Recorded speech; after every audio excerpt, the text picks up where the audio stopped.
Good afternoon, good evening, good morning, whatever time it is in the world, wherever you are tuning in from. I've got David alongside me. I hope you're okay, David. Can you hear me all right? I can hear you all right.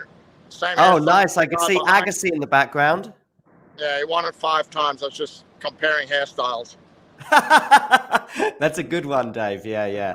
That's a nice comparison. The hairstyles are similar, but as you say, he's won it 5 times. You didn't Yeah. quite manage that feat, David. No, absolutely not. How's life anyway? How's things going? Yeah, very good. I think it's great that uh, he snuck into another main draw, so second one on the bounce, which is helpful.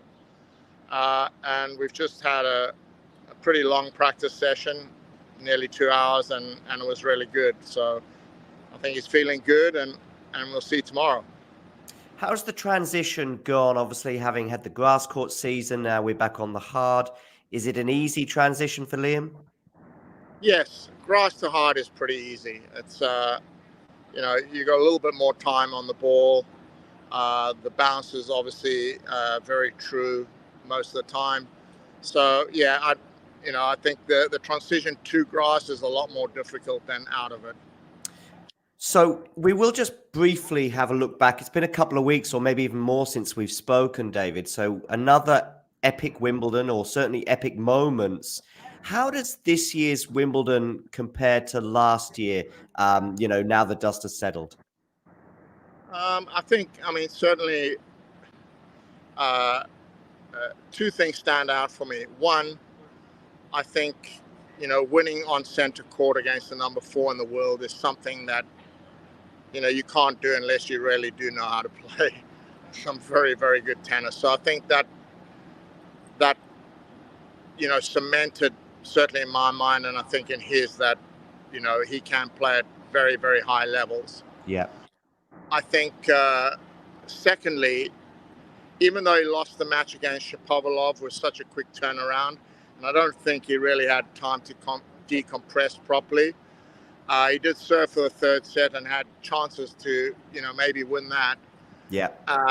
So it was a really good follow-up after a good win. Whereas the previous Wimbledon, he beat Schwartzman, and I felt he wasn't really in the match with De Minaur until the third set. The first two sets really went by, and I just didn't feel like he was totally there to win it. Maybe felt a bit tired, like he did against Shapovalov. But I think he dealt with it much better this year. So there's again a growing sign there of being able to maybe beat some big players back to back now, which is the next step for me. Right. And so we had a similar result this year in terms of getting to the third round at Wimbledon, also knocking over a big guy en route in terms of, obviously last year it was Schwartzman, this year it was Casper Ruud, but this year, of course, as you said, centre court made it even more special, etc. But of course, we didn't quite get to that top 100 mark, which is still that golden, the gold at the end of the rainbow, and it's so tantalizingly close, David. How frustrating or exciting is this? Um, I think it's a bit of both, actually. I don't think it.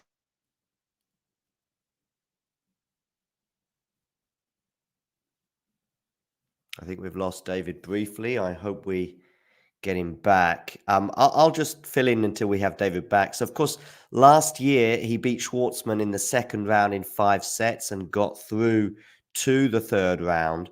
Whereas this year, there was points though on offer at least for the third round, but he needed to get to the fourth round to make it into the top 100, and he's now Hello. got. David, you're back. Sorry. You're back. Yeah, I've changed to 5G now, so hopefully that stays. The internet said it was strong, but clearly not. So I don't know what the last thing was you heard. David, I filled in basically as you went away. I just sort of compared the two Wimbledon runs. What was the final? Oh yes, so this tantalizingly close top 100. If you can sort of respond to that. Yeah, I feel now that it's just keep playing now and get it done. And I think Liam's in a pretty good space. The practice today again was just about getting better. After Newport, we had a good chat, and immediately went on court and made a pretty drastic change on his serve, which Okay. I've been wanting to do for a while. We tried 2 years ago, but it didn't quite work. But this time I feel like it's worked, and that Okay. he's totally bought in, and I'm hoping now going forward that the serve is going to give him more help than it has done in the past. And I think that's, if you look at all his stats at Wimbledon, the one thing that stands out is the serve is not quite up to sort of top 50 standard or even top 100 standard, whereas the rest of the game is clearly, his backhand was the third best backhand at Wimbledon, Yeah. after Sinner and Djokovic. So, and the forehand, pace is there, everything is there. It stands up very well on the stats as well. Tell us about Newport. Obviously, he got a win there, but ultimately couldn't get past Jordan Thompson. Thompson is somebody who I think is very good on this surface and has also had good results this year. But was that a bit disappointing, the result against Jordan, 6-2, 6-2? Yes and no. I wasn't comfortable going into the match. I felt that the first round was okay, but he made a meal of it. And then he dropped serve first game of the match, and I felt after that he was always behind the curve, and then he dropped serve first service game of the second set as well. So and I could see that the whole serve thing was kind of working on his mind, and Jordan served very, very well that day, so he wasn't really getting a look in on his serve and was really struggling on his own serve. So I see that match as a real positive, because I think it was the catalyst to him saying, okay, we know we have to change the serve. We were going to wait till he was top 100, but it happened there and then. It was just like, no, come on, we need to do this. And I think, of course, as a catalyst, it was a very good thing. I mean, of course, this year as well, Liam doesn't have to qualify for Washington. He's already into the first round, where he'll be playing Mutet more or less this time tomorrow. What's the weather like there? I mean, in previous years, I can remember it being very hot and very humid. How is it there at the moment? I mean, today is a little cooler. It's only 31. But I mean, the previous 2 days have been 37. It's been, but we had such a storm late yesterday afternoon. I mean, we were in the minivan going back, and the van had to stop. It was like you were in a wall of water, and we had branches and pieces of tree hitting us all over the place. It was actually quite scary. Okay. And then we heard later that actually a tornado hit Washington, and sadly one person was killed. Oh no! But it was such a storm. And today it's definitely not as humid, and as I said, 31, it's still hot, but this is actually, by Washington standards, a nice temperature to play in. Yeah, I mean, how does Liam tend to deal with these kind of conditions? Is he okay with it? I mean, I know we spoke at the beginning of the year about how he tried to really work on his fitness during the sort of Christmas and December period. Yeah, I think he's going to cope with it just fine. I mean, as I said, we had a pretty long practice session today, and it is still very hot, and he coped just absolutely fine. And I think he's in a place physically now that he needs to be, and obviously he can always get a little better, but I think he's in a really good place physically, and I don't think he's going to be losing here because of physical. David, when is the moment? Because, of course, if he makes the top 100, there's a very good chance that he'll automatically qualify for the US Open. When is the sort of... He won't, because that cutoff's been done already. The cutoff's been done. Okay, I wasn't aware of that. Yeah. So okay. Sadly, no matter what he does, the US Open is going to be. But I think the US Open is one place that it'd be very nice for him to qualify. He's qualified at the others, and I think if he could get through qualifying at the US Open, he'd be quite dangerous. Yeah, I mean, in a way, listen, we've tried and look at the positive side. If he does qualify, he'll be, he'll be hitting the ground running in that first round, as opposed to his opponent if he gets a nice draw. So is it it's the only major he's not played in yet from the first round anyway? Yes, it's the only one he's not played main draw. Yeah. What are our thoughts on this hard court swing now, anyway, in general, as a broader look, between now and New York? Are you talking about in terms of who can win New York, or No, what just his I'm Liam's suggesting? calendar, actually. Yeah, so basically Washington, and then he's going to go to two challenges. I'm just going to go to one of them. So next week is Cary in North Carolina, challenger. Then he'll go to Winnipeg. I'm going to cut out for a short holiday, and he'll play Winnipeg Challenger, which actually this year is very, very strong at the moment. And then into US Open qualies. Will you be back? Will you be back in New York yourself for that? Yes, yeah, absolutely, yeah. So I'll take like 5 or 6 days with the family, and then straight back for New York. I mean, I'm pleased you mentioned, family there, David, because this stretch of the season for you, of course, I guess you reside in the UK normally. You're from South Africa originally, but you do have family in North America. So does that at least help this what could feel like a lengthy, couple of months, 6 weeks of the season? Yeah, I mean, definitely, and also the location. So my daughter and her husband and family live in Greenwich, Connecticut, which is just north of New York. Actually, 45-minute train ride into New York.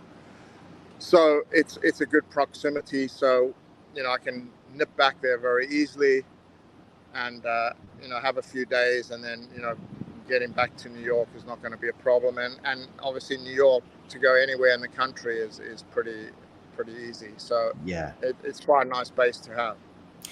One more thing before you go. Have you managed to get out and about and see Washington? I mean, have you been before? What are your thoughts on the city? I mean, I've been many times before. It's a place that I particularly like. I've done a bit of sightseeing in the past. I particularly like the Vietnam War Memorial. I think it's a very special place, actually. Um, and yeah, I mean, I've seen the whole Lincoln thing, and the White House and all of that. But actually, the area where we're staying and where the tournament is, I think it's like Country Rock Park or Little Rock Park or something. It's a very, very nice area. I think the sad thing is downtown areas in most American cities now seem to have a lot of homeless people, and I Yeah. suppose it's similar to the UK, and Yeah. it really it does take sadly a little bit of a shine away from cities when you see that kind of deprivation and there's so much homelessness. But I guess it's part of the world today. But It as is. an overall city, I really do like Washington. I like the feel of it, and Georgetown is a great place to go out and eat, and a lot of good coffee shops there and restaurants, and it's a really nice part of town to spend the evenings. So just having a quick look at Mutet and Broady, they have met once before in a Twice, challenger, I believe, right? twice, twice, Twice, okay. twice, and yeah, on clay both times, and Liam's lost in straight sets both times. Mutet is very, very tricky on clay. Great hand skills, great drop shots. Very manipulates the ball very, very well. But hard court is a different situation, and I'm hoping that weight of shot that and Liam is in a different place now playing him, but he's also in a different place. He's top 100 now. But I think it's going to be a lot more difficult for Mutet on the hard than it has been on the clay. Listen, by no means are we taking this lightly. I mean, every match against someone in the top 100 is always tricky. First round in an ATP 500, absolutely.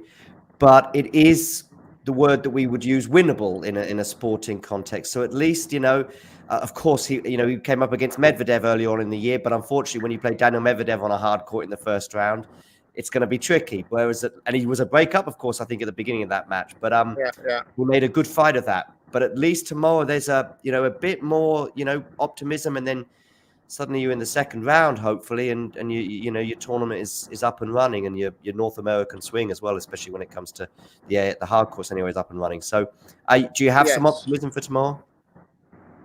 Yes, definitely. I think today's practice, as I said, went really well. I think he's in a really good space, and every tournament first round is always tricky and difficult. Everybody's nervous going into the first round. Yeah. But if he can get off to a good start and find a way through this match, then you're in the tournament, and then basically anything can happen. And hopefully then he can actually get on a run. It'd be really nice to go 2, 3, 4 matches and get the whole top 500 thing out of the way right here and now. Yeah, right. But of course, it's easier said than done. Absolutely. I know I keep saying one more, but I really have just got one more. Yeah. Jake in the live chat is just saying that Moutet has been playing with a wrist problem recently, so it has been affecting his backhand. More specifically, though, Liam, how's his health? And of course, he's had some wrist issues too this year. Yeah, I mean, his health is really good at the moment. He's got a really good routine, strengthening the wrist and working the wrist, every time before he goes on court, these specific exercises, and they really are keeping it under control. So, Liam is in a good space where that's concerned. And, we'll have to see whether Moutet is in a worse space or not. But I don't think he'd be playing if he felt that it was going to really, hurt his future or was really, really, too painful to put a very good game out on the court. So, I mean, we'll just have to see tomorrow. But I'm expecting Moutet to be, fully ready. Cool. We're all looking forward to that. At least it's scheduled for about 4 p.m. local time. Of course, that will depend on matches that go on before it, so maybe it'll end up being a bit later on. You've got a grin on your face, David. I don't know if you've just seen... I was going to say, if anybody wants to have a quick look at the White House... I mean, we've seen the White House and Andre Agassi so far. That's not too bad for a pod. I could walk along and you can see Connors as well if you want. Jimmy Connors too, yeah. Jimmy Connors and Andre Agassi. If Liam can take inspiration from those two, then that would be great for tomorrow and the rest of the tournament. Yeah. David, wonderful catch. I've definitely taken inspiration from Andre more than from Jimmy, of course. Listen, David, wonderful to have you on board today, and I'm hoping that we'll catch up with you again, maybe just before Liam's final in Washington on Sunday. That'd be fabulous. All right, David. Thanks very much. Take care. Thank you. Bye. Bye-bye.